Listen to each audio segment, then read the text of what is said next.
Bismillahirrahmanirrahim. Assalamualaikum warahmatullahi wabarakatuh. Perkenalkan, nama saya Asnita Hoiria Harahap dari kelas 8 akuntansi B pagi.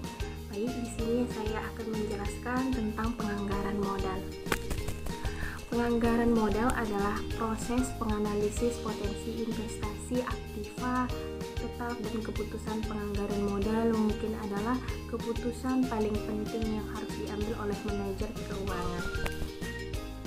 Mengapa penganggaran modal penting? Satu, yang pertama, hasil keputusan penganggaran modal terus berlanjut sampai beberapa tahun.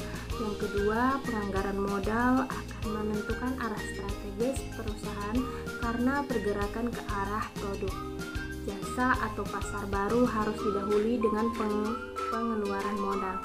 Penganggaran modal yang efektif dapat memperbaiki penetapan waktu kualitas akuisisi aktiva.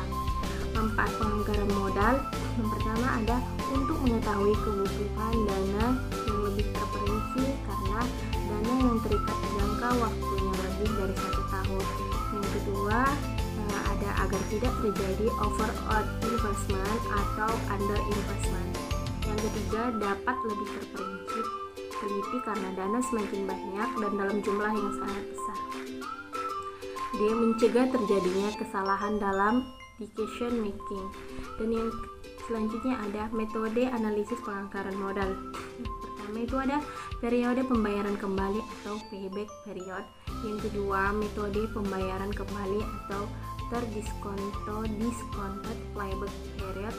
Dan yang ketiga metode nilai sekarang bersih atau NPV, net present value, tingkat pengambilan internal atau IRR, internal rate of return. Dan yang selanjutnya ada metode IRR yang dimodifikasi atau NIRR modified IRR.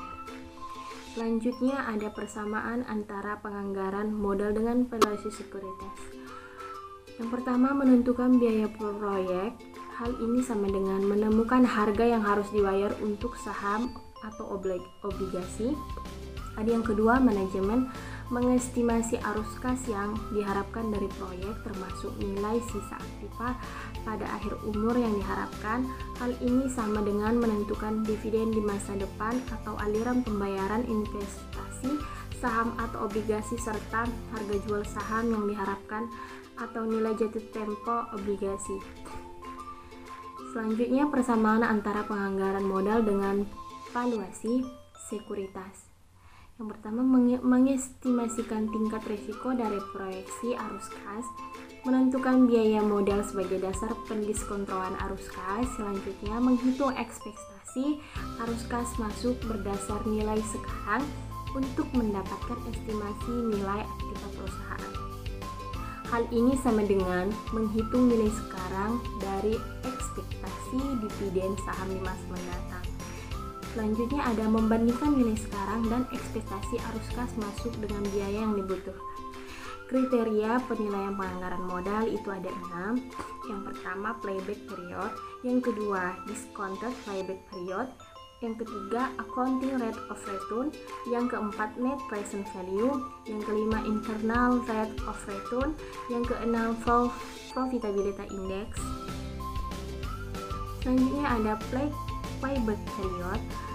Payback period ini melihat seberapa lama investasi bisa kembali. Semakin pendek jangka waktu kembalinya investasi, semakin baik suatu investasi. Berapa payback period proyek di muka? Payback period sama dengan titik-titik ditambah 136,4 ditambah buka kurung 11,9,6 dibagi 136,4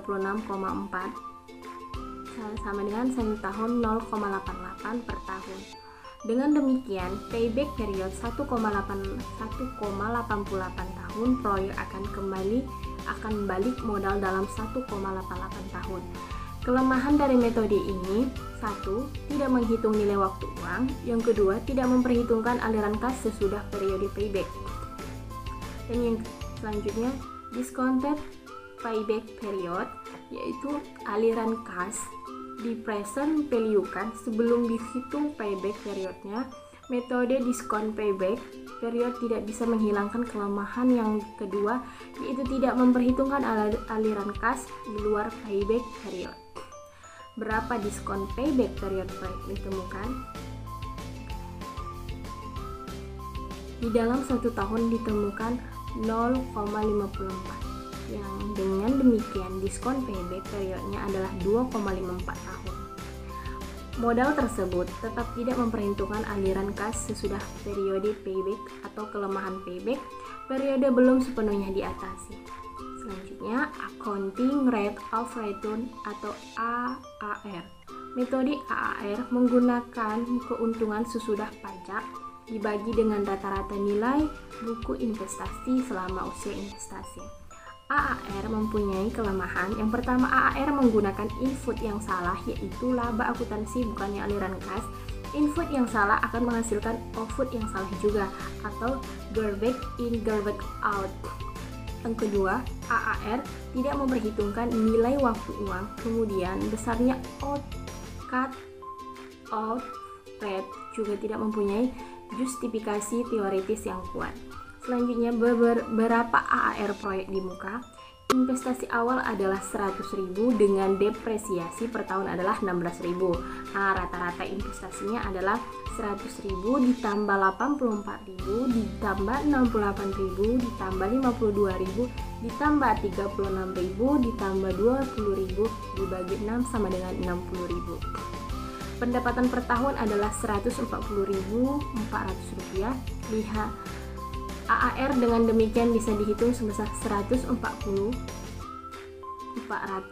dibagi 60.000 sama dengan 2,34 atau 234%. Net present value. Net present value adalah present value aliran kas masuk dikurangi dengan present value aliran kas keluar. Keputusan investasi adalah sebagai berikut. Yang pertama, NPV, usulan investasi diterima. NVF lebih besar, usulan investasi ditolak. Berapa NVF proyek di muka? Diskon rate 20%.